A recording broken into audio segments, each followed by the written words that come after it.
தருமபுரி மாவட்டம் தொப்பூர் கணவாய் பகுதியில் தனியார் ஆம்னி பேருந்தும் அரசு பேருந்தும் முந்திச் சென்ற விவகாரத்தில் அரசு பேருந்து ஓட்டுநரும் நடத்துனரும் ஆம்னி பேருந்து ஊழியர்களை கடுமையாக தாக்கும் வீடியோ வெளியாகி அதிர்ச்சியை ஏற்படுத்தியுள்ளது. அந்த காட்சிகளை பார்க்கிறோம்.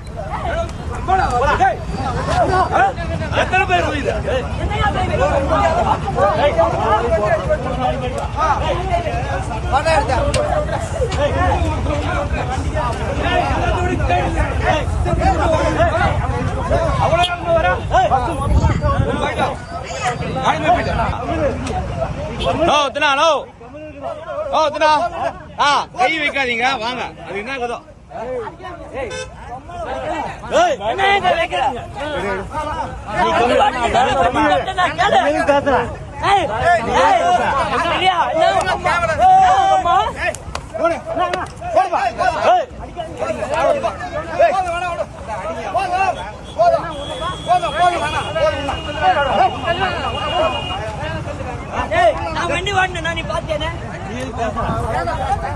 இது தொடர்பான கூடுதல் விவரங்களோடு செய்தியாளர் வெற்றிவேல் இணைப்பில் இருக்கிறார்.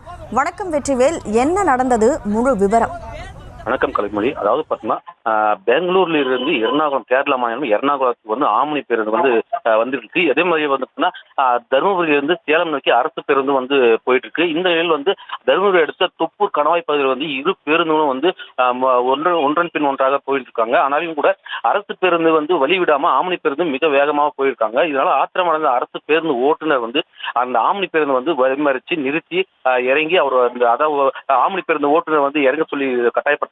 இறங்கி கீழே இறங்கி வந்த உடனே அதாவது அரசு பேருந்து ஓட்டுநர் வெங்கடாசலம் மற்றும் நடத்துனர் மாதேஷ் இருவரும் ஆம்னி பேருந்து ஓட்டுநர் லோகோவை கடுமையா தாக்குறாங்க. இதனால அங்க அந்த ஆம்னி பேருந்து பயணிகளும் கடுமையா தாக்கப்படுறாங்க. ஒருவர் அந்த இரு பேருந்து பயணிகளும் ஒருவரை தாக்கி கடுமையா தாக்கப்படுறாங்க. அது மட்டும் இல்லாம இந்த ஆம்னி பேருந்து பயணம் செய்த ஒரு இளைஞருக்கு அங்க கடுமையாக பாதிக்கப்பட்டு தலையில் ரத்த காயம் ஏற்படுது. இதனால போக்குவரத்தும் பாதிக்கப்படுது. அதனால அங்க இருந்த பொதுமக்களும் பயணிகளும் அந்த இரு பேருந்து ஓட்டுநர்களும் சண்டையிட்டு அந்த செல்போனில் படம் பிடித்து சமூக வலைதளத்தில் பரவிட்டு இருக்காங்க. அது மட்டும் இல்லாம இந்த சம்பவம் தொப்பூர் காவல் நிலையம் தகவல் தெரியுது. அது இந்த இரு பேருந்துகளும் அங்க தொப்பூர் காவல் நிலையத்தில் புகார் தெரிவிச்சிருக்காங்க. இதனால இந்த போக்குவரத்து சுமார் 1 மணி நேரத்துக்கு மேலும் பாதிக்கப்படுறதும் இல்லாம பெரும் பரபரப்பை ஏற்பட்டிருக்கிறது.